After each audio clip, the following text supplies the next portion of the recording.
Assalamualaikum warahmatullahi wabarakatuh. Shalom, Om Swastiastu, Namo Buddhaya, salam kebajikan. Teman-teman, saya ingin teman-teman membayangkan dua kata ini, yaitu perempuan dan disabilitas. Ketika disebutkan dua kata ini, apa yang muncul di benak teman-teman? Perempuan sering dikaitkan dengan sumur, dapur, dan juga kasur, tidak rasional, dan juga hanya berurusan dengan rumah tangga. Sedangkan disabilitas sering dianggap sebagai sosok yang lemah, dianggap sebagai aib, dan juga dianggap sebagai sosok yang tidak memiliki kemampuan untuk berkembang. Lalu bayangkan teman-teman, apabila seluruh stereotip ini bergabung dalam satu individu, yaitu perempuan disabilitas. Maka seluruh stereotip dari yang dia dianggap sebagai aib, kemudian hanya berurusan dengan rumah tangga, kasur, dapur, dan juga sumur, kemudian tidak dianggap memiliki rasionalitas yang baik, dianggap juga tidak memiliki kemampuan berkembang, serta lemah. Maka hal inilah yang pada akhirnya memicu timbulnya diskriminasi ganda, di mana diskriminasi ganda merupakan diskriminasi yang diperoleh oleh seseorang diakibatkan oleh beberapa faktor.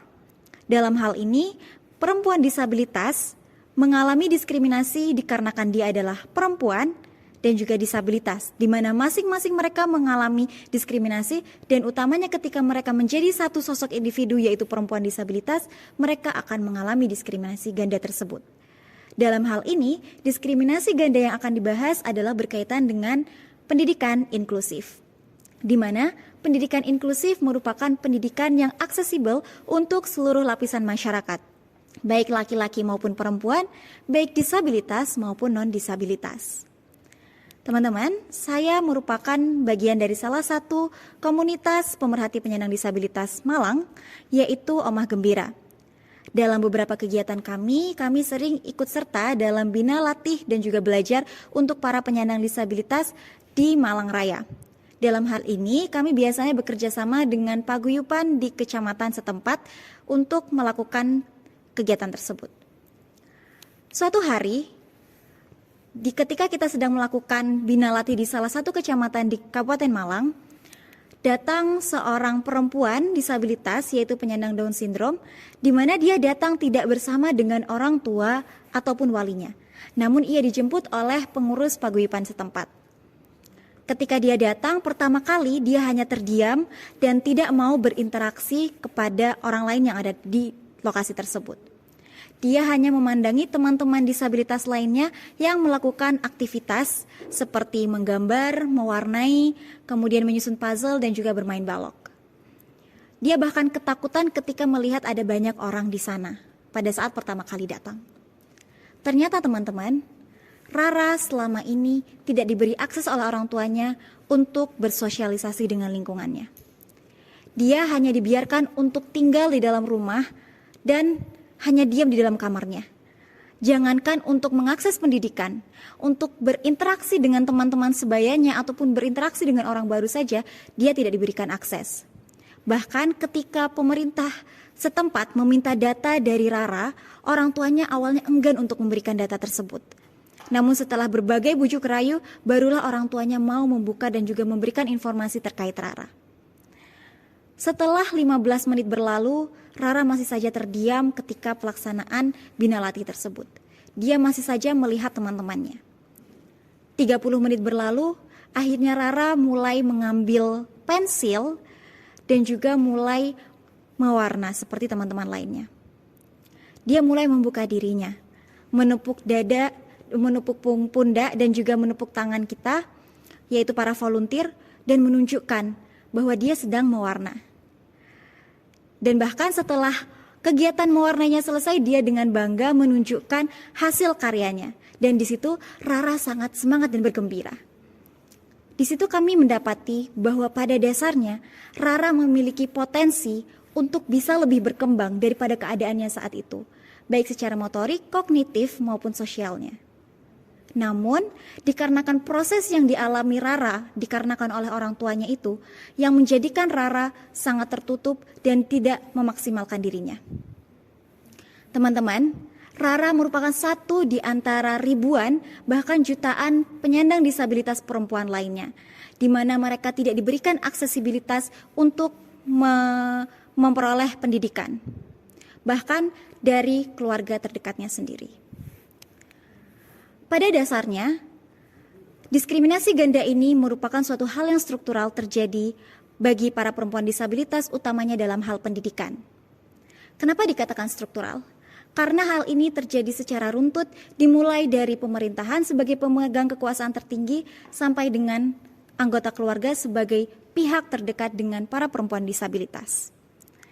Sebagaimana yang kita ketahui bahwa untuk sistem pendidikan yang telah diterapkan oleh pemerintah, sudah ada yang namanya kurikulum merdeka, di mana sudah menunjang aspek inklusivitas dalam penyusunan kurikulumnya.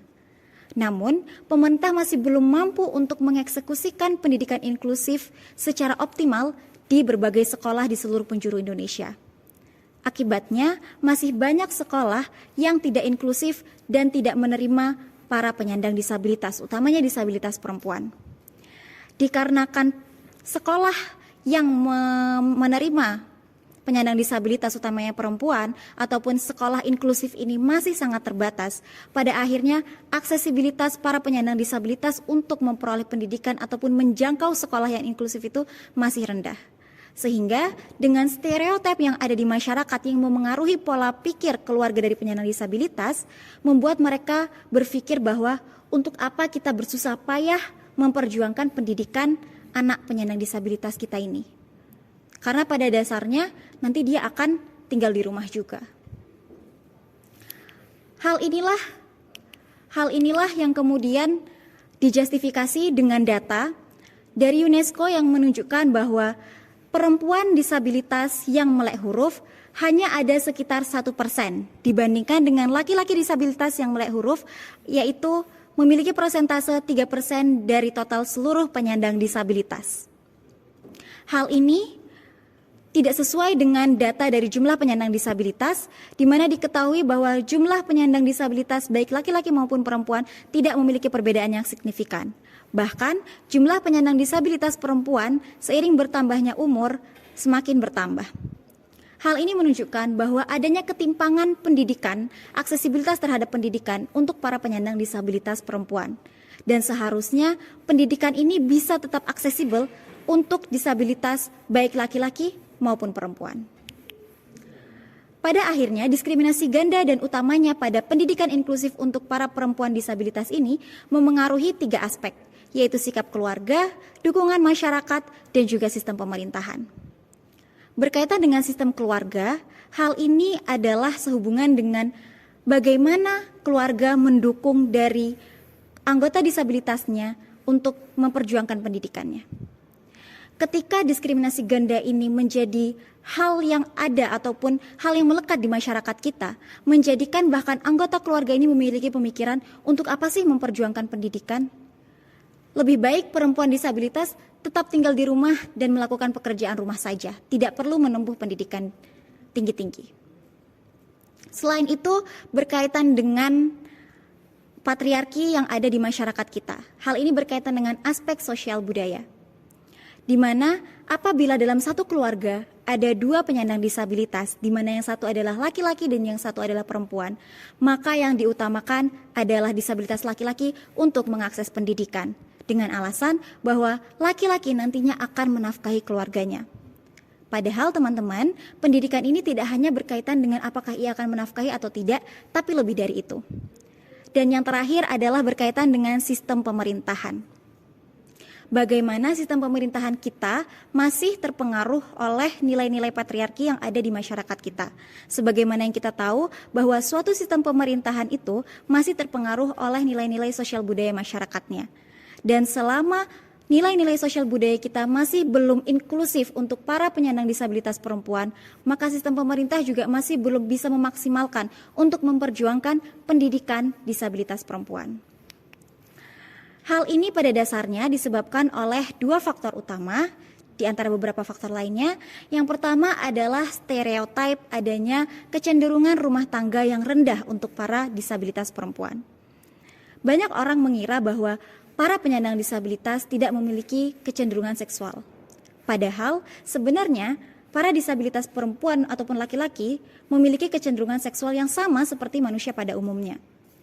Karena mereka menganggap bahwa perempuan disabilitas memiliki kecenderungan seksual yang rendah, akhirnya mereka menganggap bahwa mereka tidak akan berumah tangga, tidak akan menjadi ibu, maka tidak perlu menempuh pendidikan karena mereka tidak akan mendidik.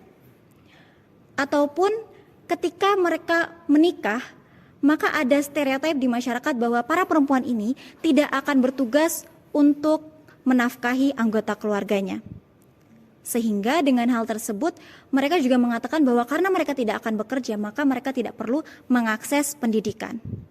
Padahal teman-teman, pendidikan sebagaimana yang telah disebutkan tidak hanya berkorelasi dengan kerja saja. Ini hanyalah stereotip yang ada di masyarakat kita, di mana pendidikan hanya dikorelasikan dengan pekerjaan. Pendidikan pada dasarnya berkaitan dengan aktualisasi diri. Bagaimana seseorang bisa meningkatkan kualitas dirinya dan juga memperjuangkan kehidupan yang lebih baik untuk dirinya serta kemandiriannya di masa datang. Kita tidak akan tahu apakah di masa yang akan mendatang para disabilitas perempuan ini akan ada yang mengayomi atau tidak. Apakah mereka akan tetap tinggal bersama dengan keluarga, apakah mereka akan tetap diayomi oleh kakak ataupun orang tua mereka ataupun suami mereka. Kita tidak akan tahu apakah mereka ada yang mengayomi atau tidak. Namun apabila mereka ternyata menjadi sebatang kara dan ternyata mereka tidak memiliki kemampuan apapun karena mereka tidak memiliki aksesibilitas terhadap pendidikan inklusif, maka akan menjadi apa mereka di masa mendatang. Sehingga dalam hal ini kita tetap perlu untuk memperjuangkan pendidikan inklusi untuk para perempuan disabilitas. Teman-teman tahu apakah drama yang ditampilkan ini? Ya, ini adalah salah satu drama Korea yang menceritakan soal pengacara Woo. Di mana pengacara Woo ini adalah penyandang autisme. Jadi pengacara Woo ini sangat sesuai dengan topik pembahasan kita kali ini, yaitu disabilitas, autisme, dan juga perempuan.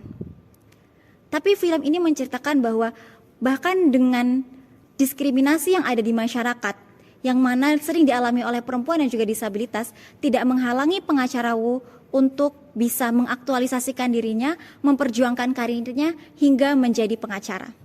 Kira-kira apa yang menyebabkan pengacara Woo bisa jadi pengacara pada akhirnya? Ya, dikarenakan support system. Di cerita disebutkan bahwa pengacara Woo memiliki ayah yang sangat suportif untuk menunjang ataupun untuk pengacara Woo ini memperjuangkan karir dan juga pendidikannya untuk mencari pekerjaan sampai dia bisa menjadi pengacara. Selain ayah yang sangat suportif, dia juga memiliki sahabat yang sangat tulus dan juga pasangan yang sangat tulus mendukung karirnya. Selain itu lingkungannya juga sangat inklusif dan juga mau menerima dia, walaupun di awalnya bosnya sempat meragukan apakah akan menerima pengacara Woo atau tidak. Oke, kalau misalnya teman-teman bilang bahwa oh ini kan drama ya, terlalu idealis, tidak realistis. Kita akan berbicara tentang salah satu teman saya yang juga disabilitas dan merupakan Down syndrome di Kabupaten Malang. Dia memiliki kakak yang sangat suportif yang selalu mendukung apa yang dia suka. Kebetulan namanya adalah Kak Imah dan Kak Imah ini memiliki kemampuan ataupun kecenderungan kinestetik yang cukup baik. Sehingga dia memiliki kemampuan untuk bisa meniru gerakan tarian dan dia sangat menyukai tarian. Oleh karena itu, kakak dari Mbak Imah ini mengikut sertakan Mbak Imah dalam berbagai kelas menari. Sehingga pada akhirnya Mbak Imah menjadi penari yang baik dan bisa tampil di berbagai event. Inilah bukti bahwa betapa pentingnya support system dari orang-orang terdekat dari para perempuan disabilitas. Sehingga dengan hal tersebut, apa peran yang dapat kita lakukan teman-teman? Peran kita di sini adalah menciptakan ataupun membangun kesadaran masyarakat terkait pendidikan inklusif bagi para perempuan disabilitas. Kenapa harus start dari orang-orang ataupun masyarakat terdekat dulu? Karena teman-teman yang mengeksekusikan kepada para penyandang disabilitas terkait inklusivitas adalah orang-orang terdekat dari para penyandang disabilitas itu sendiri. Akan sia-sia rasanya apabila pemerintah sudah membuat suatu sistem yang sangat baik, yang sangat inklusif dengan berbagai dengan berbagai fasilitas, kemudian kurikulum yang inklusif, namun pada akhirnya keluarga terdekat tidak mensupport para penyandang disabilitas di keluarganya untuk memperjuangkan pendidikannya, utamanya para perempuan disabilitas. Bayangkan teman-teman, betapa menyakitkannya ketika ternyata sudah ada fasilitas, tapi yang menekan diri kita untuk membuang jauh-jauh mimpi kita adalah anggota keluarga kita sendiri. Itu makanya kita perlu untuk membangun kesadaran akan pentingnya pendidikan inklusi untuk para disabilitas perempuan melalui membangun kesadaran dari orang-orang terdekat, yaitu pertama keluarga, kemudian memperluas ke masyarakat. Sehingga ketika sudah terbangun suatu masyarakat yang inklusif, hal ini akan menciptakan sistem yang inklusif juga, di mana dalam hal ini pemerintahan juga akan terlibat dalam menciptakan sistem yang inklusif tersebut. Hal ini benar-benar terjadi teman-teman dalam Kecamatan Pakis, di mana saat itu kita sedang melakukan terapi ataupun bina latih untuk teman-teman disabilitas di sana. Pada dasarnya pemerintahan setempat baik kecamatan maupun kelurahan pada saat itu masih belum mengalokasikan dana untuk kegiatan bina latih penyandang disabilitas. Namun karena di situ masyarakat dibantu dengan volunteer dan juga pengurus paguyuban memiliki kesadaran untuk memperjuangkan pendidikan inklusi untuk para perempuan disabilitas dan juga para penyandang disabilitas secara umum di sana. Akhirnya mereka mulai mengajukan pendanaan kepada pemerintahan setempat, di mana saat itu adalah kelurahan. Dan akhirnya diterima, dan saat itu kelurahan mau mengalokasikan dana untuk kegiatan bina latih yang dilaksanakan di kelurahan tersebut. Hal ini menunjukkan bahwa betapa pentingnya kesadaran masyarakat untuk kemudian bisa menciptakan sistem yang inklusi, termasuk akan memengaruhi sistem pemerintahan yang inklusi juga, yang bisa memperjuangkan hak-hak para penyandang disabilitas, terutama disabilitas perempuan. Oleh karena itu, inilah peran kita teman-teman dalam membangun kesadaran masyarakat untuk menciptakan sistem yang inklusi, sehingga akan terbentuk sirkulasi yang sehat, sirkulasi yang inklusif untuk memperjuangkan pendidikan untuk seluruh lapisan masyarakat, tanpa memandang apakah itu laki-laki ataupun perempuan, tanpa memandang apakah itu disabilitas maupun non-disabilitas, sehingga dengan demikian kita bersama-sama dapat menepis diskriminasi ganda yang selama ini menjadi penghambat bagi para perempuan disabilitas untuk mengaktualisasikan diri dan memperjuangkan kehidupan yang layak bagi mereka. Karena pada dasarnya teman-teman, the main disability is being disabled to care. Terima kasih. Wassalamualaikum warahmatullahi wabarakatuh.